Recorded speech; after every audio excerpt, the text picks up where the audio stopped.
রবরবের service সম্পর্কে বলি। আর ওনারা বনাটার সিটের জন্য মানে মোড়াতে লোক নেওয়ার জন্য এক একটা গাড়ি 2 থেকে 2.5 ঘন্টা দেরি করে ছাড়তেছে। এই হলো রবরবের অবস্থা।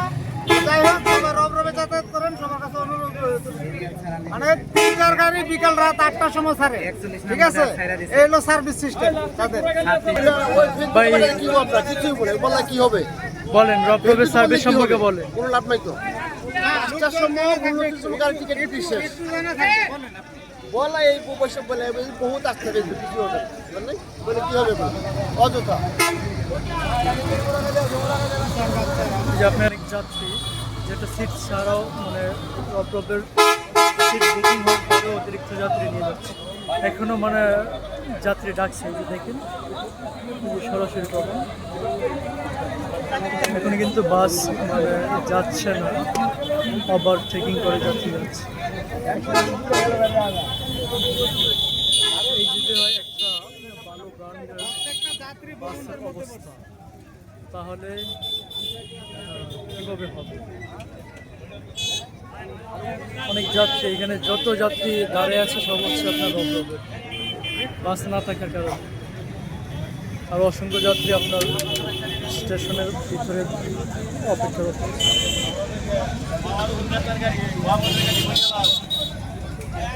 এখন যাচ্ছে, এটা হচ্ছে 38, সামনে খালি এটা হচ্ছে 38। সামনে খালি এখন রাত বাজে প্রায় 8টার উপরে, 8টার উপরে বাজে, কিন্তু এখন চলছে 38 সামনে।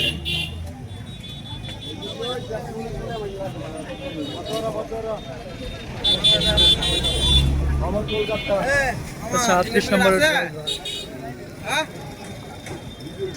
সিট কাউন্টারে সামনে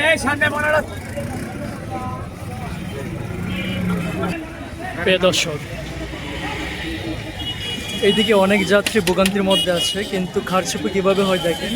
এর পাশে কিন্তু আরেকটা রবরব অপেক্ষা করতেছে।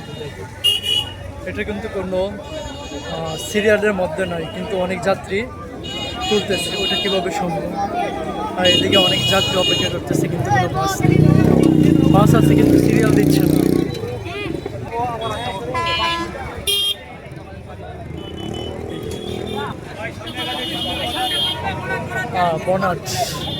বনাটের জন্য আরও 1 ঘন্টা বাস, 1 ঘন্টা অপেক্ষা করবো এই কয়েকজন যাত্রীর জন্য।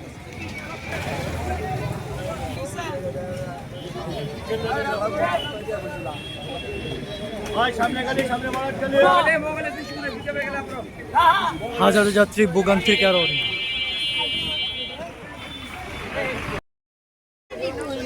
এই যে দেখুন, ভিআইপি বাস সার্ভিসের ভিআইপি নমুনা। এসব কি একটা ভিআইপি বাসের মধ্যেও কি এসব থাকে? 50-60টা সিট থাকে, আর বড় মানে এগুলো কি আচ্ছা, মানে এটার মধ্যে যাত্রী বসে, এই যে টোল, এটার মধ্যেও যাত্রী বসে। ভিআইপি বাস সার্ভিসের ভিআইপি নমুনা, মানে 400-500 টাকা ভাড়া দেওয়ার পরেও যদি মানে ভিতরের অবস্থা এই অবস্থা হয়।